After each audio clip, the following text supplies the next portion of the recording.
পশ্চিমবঙ্গের ভূমিরূপকে প্রধানত 5 ভাগে ভাগ করা যায়, ঠিক আছে। মনে রাখবে, উত্তরে পার্বত্য অঞ্চল পশ্চিমবঙ্গে আমরা দেখতে পাচ্ছি, তার নিচে আছে তরাই ও ডুয়ার্স অঞ্চল, তার পরবর্তী অঞ্চলটা হচ্ছে তোমার সমভূমি অঞ্চল, ঠিক আছে।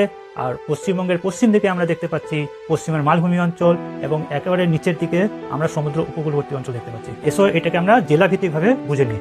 হ্যাঁ, দার্জিলিং, কালিম্পং, আলিপুরদুয়ার এটা হচ্ছে উত্তরের পার্বত্য অঞ্চল। এর নিচে শিলিগুড়ি যে অঞ্চলটা হচ্ছে শিলিগুড়ি, জলপাইগুড়ির নিচের অংশটা এবং কোচবিহারের অংশটুকু এটা হচ্ছে ডুয়ার্স অঞ্চল, তরাই ও ডুয়ার্স অঞ্চল, ঠিক আছে। এবার তোমরা চলে এসো উত্তর দিনাজপুর থেকে দক্ষিণ দিনাজপুর, মালদা, মুর্শিদাবাদ, নদিয়া, ঠিক আছে। তার নিচে চলে এসো তুমি এদিকে হুগলি, হাওড়া, উত্তর 24 পরগনা, ঠিক আছে। বীরভূমের পূর্ব দিকটাও, ঠিক আছে। এইগুলো হচ্ছে সমভূমি অঞ্চলের মধ্যে পড়ছে, ঠিক আছে।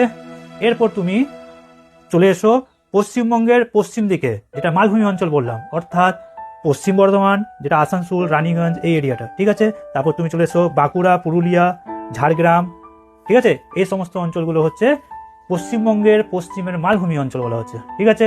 এবং তুমি সমুদ্রের দিকে চলে যাও, পূর্ব মেদিনীপুরের নিচের অংশটা এবং দক্ষিণ 24 পরগনার নিচের অংশটা এটা হচ্ছে সমুদ্রের উপকূলীয় অঞ্চল। দেখো সমুদ্রের ধারে আছে, যেমন সুন্দরবনটা, আমরা দীঘা, ঠিক আছে, এগুলো সব সমুদ্রের ধারে আছে, এগুলো হচ্ছে সমুদ্র উপকূলবর্তী অঞ্চল।